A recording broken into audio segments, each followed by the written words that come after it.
Helldivers seems to be in a bit of a trouble as the game moves towards the later stages in its life cycle. A recent update has caused some controversy amongst the democratic citizens of Super Earth, claiming that the balances and nerfs have taken away from the true spirit of fun in favor of mechanics and, quote, gameplay.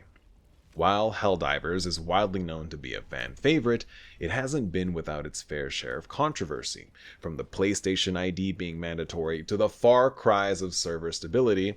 Helldivers, despite its massive success, has been one of the wildest roller coasters in gaming history.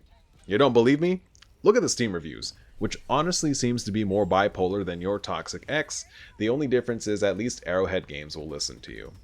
Yes, it's not the first time there has been massive outcry for a Terabad update, but to give credit where credit is due, at least Arrowhead Games is owning up to it.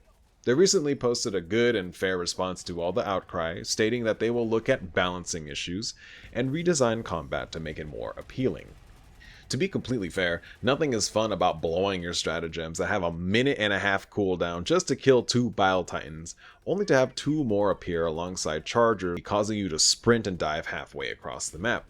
If you find the new difficulty 10 fun, well, I just think you're just built different. Of course, you can argue that maybe you should stick together as a team and synchronize your stratagems. You'd be half right, and I would be okay with that if more than half the stratagems and primary weapons weren't so bad compared to the consistent weapons and picks I see often. Orbital Railgun, 500 kg, Incendiary Breaker, which brings us to the next point. Balancing issues. It's no surprise, even being a PvE game, Helldivers has had its fair share of critique when it comes to weapons. Let it be known, there is so much variety in this game when it comes to weaponry, and all of them look and sound great, but the 3/4 of everything available to you just don't work well at the higher difficulties of Helldiver, and developers have been on a streak of just nerfing everything and not giving substantial buffs to other guns to compensate in return. For example, the Liberator Penetrator. It doesn't even do its job well of clearing out hordes, requiring you to spend 3/4 of a magazine just to clear out 5 trash mobs that respawn every minute. It's not a fun gun, and you're not rewarded for mastering it. The damage is not there. I think something everyone needs to talk about is overperforming guns and underwhelming stratagems. Let me take a step back and say, I personally believe in tuning down overpowered weapons that do well on every single scale available in the game. So what do I mean by this? I mean everything. Damage, capacity, space, speed, recoil, all that jazz. I'm talking about the breaker and railgun during release month. I think that this is a good example of weapons that needed to be nerfed because, for those of you that didn't know, they just simply did everything on release. They had incredible damage, incredible stats, absolutely insane ammo economy. You could restock half the railgun with just 1 box.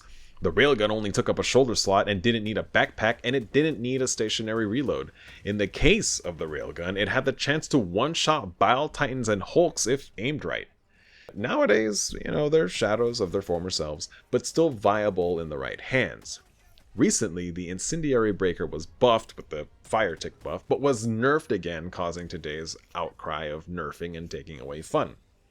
Look, I think the Incendiary Breaker did it all, just like the 2 weapons I mentioned before. The Incendiary Breaker had incredible damage, ammo economy was absolutely great, everything you wanted in a primary. But then you get to the point where all you see in difficulty 8 and above is just everyone rocking Incendiary Breaker. What about all the other weapons? Why would you take Liberator Penetrator when you can just take Incendiary Breaker? Which brings me back to my original point. 3/4 of the armory and stratagems available to you just don't work well in the higher difficulties. The nerf of Incendiary Breaker with no compensation to other weapons is what has caused most of the outcry, resulting in a slogfest of a gameplay we currently have. Nerfs and just continual waves of armored enemies to just send you to your grave. So, how do I think Arrowhead Games can improve on this? Now, for starters, I feel like Arrowhead Games is missing the mark on unique and creative ways to spice up the game. At this point, we've all just done all the mission types over and over, and it just doesn't feel rewarding to finish missions anymore. And fights aren't as creative or engaging. And at this point of the lifespan of the game, I'm surprised and disappointed to see the same gameplay not really evolve over the months. So, let's start with operational modifiers.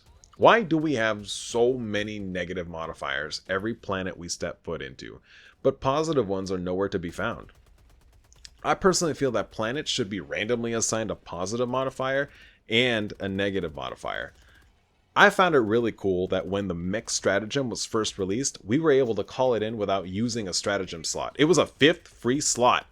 Why can't we have something like that today? So, for example, a planet will have a modifier called Democratic Supply Run, where Helldivers will be assigned a 5th free random support weapon stratagem when they call it down. That's just an example.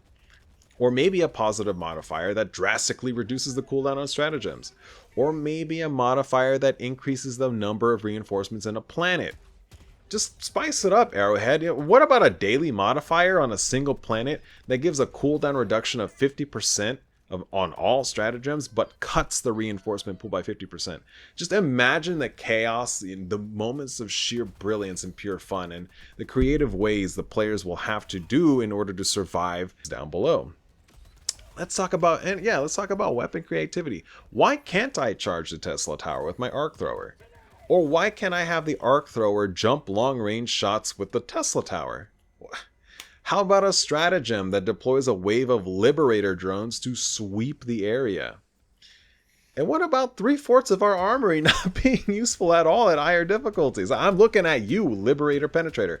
The point is, there is so much opportunity to make Helldivers ever more engaging and unique. But Arrowhead Games is completely missing the mark on this month after month, instead choosing to release subpar battle passes to cash in on their success. I truly hope that in the small amount of viewers that this video might have, that at least one of them is from Arrowhead and they take this into consideration. It's a pipe dream, as I know I won't be the only one talking about this, but I wouldn't be making this video if I wasn't as passionate about the game as I am. A lot of people at Arrowhead are looking at the comments and bad reviews, and that might take it real negative. But most of it really comes from the passion of the player base, which is currently one of the most vocal.